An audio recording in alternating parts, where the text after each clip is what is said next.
मेरे प्यारे देशवासियों, आप सभी को क्रिसमस की शुभकामनाएं।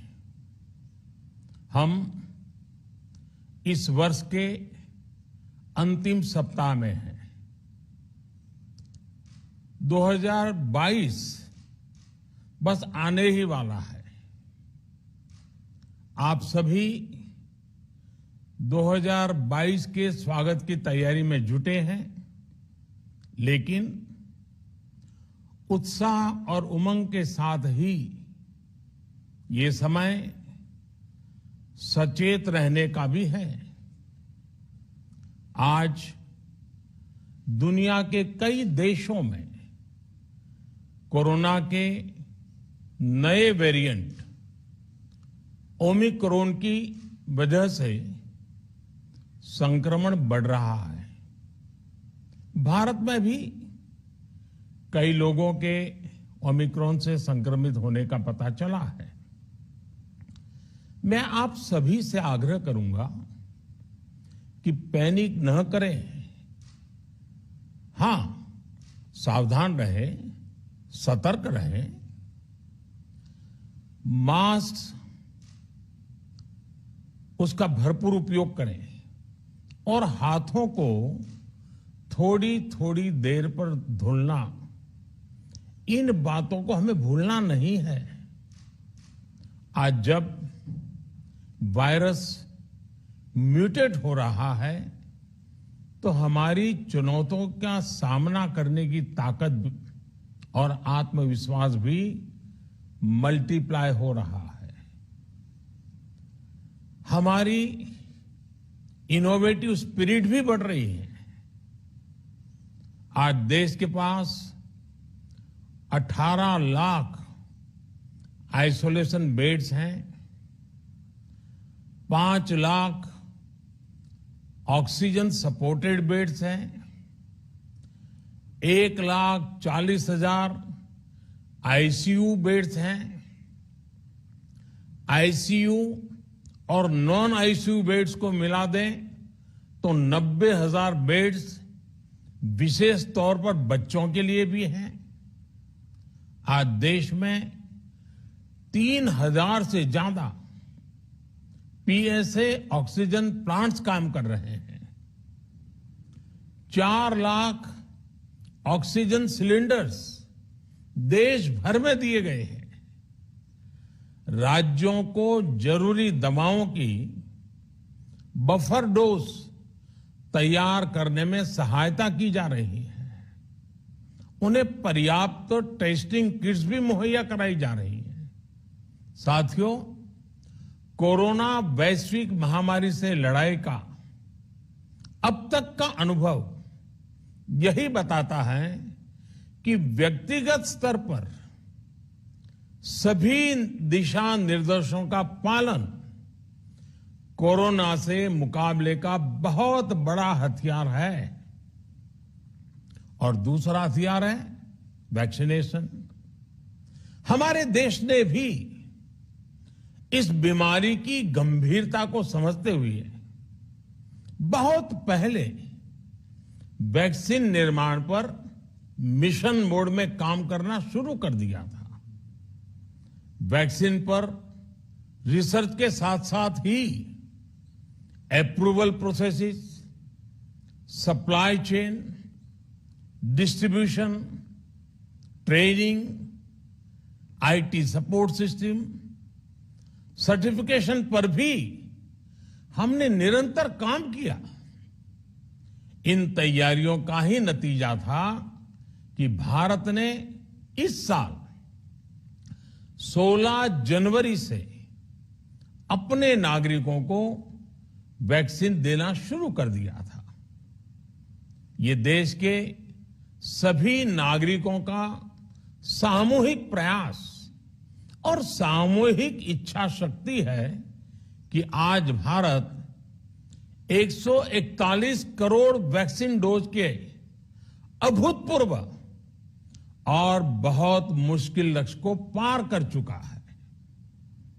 आज भारत की वयस्क जनसंख्या में से 61% से ज्यादा जनसंख्या को वैक्सीन की दोनों डोज लग चुकी हैं। इसी तरह वयस्क जनसंख्या में से लगभग 90% लोगों को वैक्सीन की एक डोज लगाई जा चुकी है। आज हर भारतवासी इस बात पर गर्व करेगा कि हमने दुनिया का सबसे बड़ा, सबसे विस्तारित और कठिन भौगोलिक स्थितियों के बीच इतना सुरक्षित वैक्सीनेशन अभियान चलाया।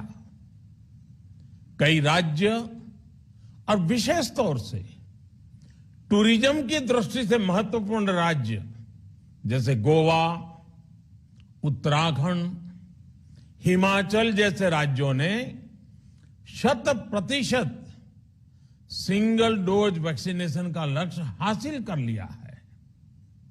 आज देश के दूर सुदूर गांवों में जब 100% वैक्सीनेशन की खबरें आती हैं तो मन को संतोष होता है। यह प्रमाण है हमारे हेल्थ सिस्टम की मजबूती का, हमारी टीम डिलीवरी का,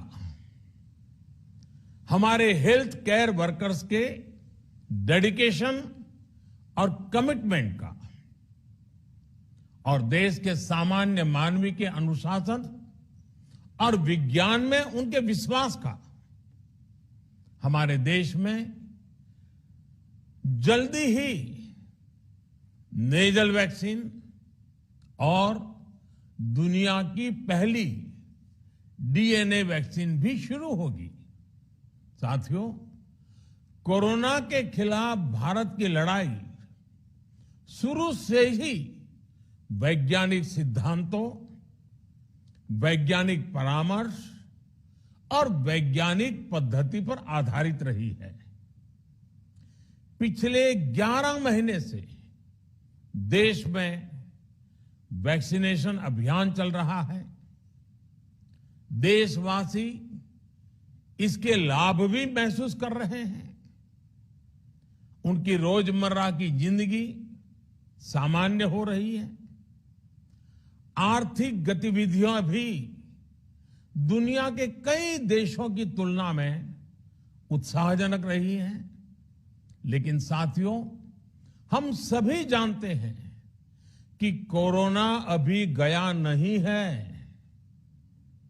ऐसे में सतर्कता बहुत जरूरी है। देश को सुरक्षित रखने के लिए, देशवासियों को सुरक्षित रखने के लिए हमने निरंतर काम किया है। जब वैक्सीनेशन शुरू हुआ तो उसमें भी वैज्ञानिक सुझावों के आधार पर ही ये तय किया गया कि पहली डोज किसे देना शुरू किया जाए, पहली और दूसरी डोज में कितना अंतराल हो, स्वस्थ लोगों को कब वैक्सीन लगे, जिन्हें कोरोना हो चुका है उन्हें कब वैक्सीन लगे, और जो कोमॉर्बिडिटी से ग्रस्त हैं उन्हें कब वैक्सीन लगे।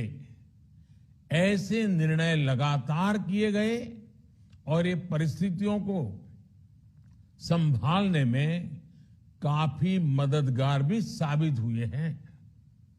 भारत ने अपनी स्थिति परिस्थिति के अनुसार भारत के वैज्ञानिकों के सुझाव पर ही अपने निर्णय लिए हैं। वर्तमान में ओमिक्रॉन की चर्चा जोरों पर चल रही है। विश्व में इसके अनुभव भी अलग अलग है, अनुमान भी अलग अलग है। भारत के वैज्ञानिक भी इस पर पूरी बारीकी से नजर रखे हुए हैं, इस पर काम कर रहे हैं। हमारे वैक्सीनेशन को आज जब 11 महीने पूरे हो चुके हैं तो सारी चीजों का वैज्ञानिकों ने जो अध्ययन किया है और विश्व भर के अनुभवों को देखते हुए आज कुछ निर्णय लिए गए हैं। आज अटल जी का जन्मदिन भी है, क्रिसमस का त्योहार भी है, तो मुझे लगा कि इस निर्णय को आप सबके साथ साझा करना चाहिए। साथियों, 15 साल से 18 साल की आयु के बीच के जो बच्चे हैं, अब उनके लिए देश में वैक्सीनेशन प्रारंभ होगा।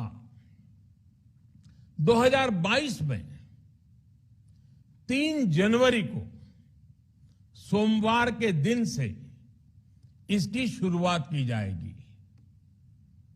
ये फैसला कोरोना के खिलाफ देश की लड़ाई को तो मजबूत करेगा ही, स्कूल कॉलेजों में जा रहे हमारे बच्चों की और उनके माता पिता की चिंता भी कम करेगा।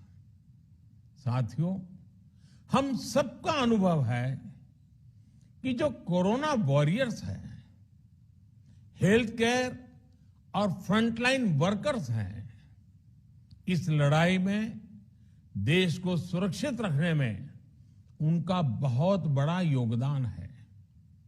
वो आज भी कोरोना के मरीजों की सेवा में अपना बहुत समय बिताते हैं।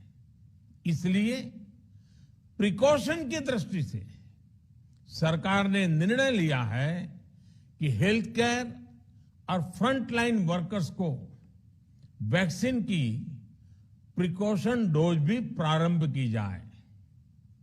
इसकी शुरुआत 2022 में 10 जनवरी सोमवार के दिन से की जाएगी।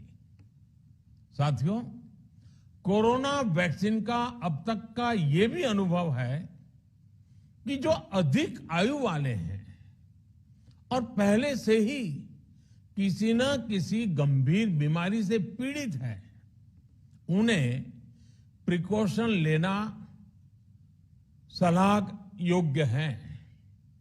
इसको ध्यान में रखते हुए 60 वर्ष से ऊपर की आयु के कोमॉर्बिडिटी वाले नागरिकों को उनके डॉक्टर की सलाह पर वैक्सीन की प्रिकॉशन डोज का विकल्प उनके लिए उपलब्ध होगा।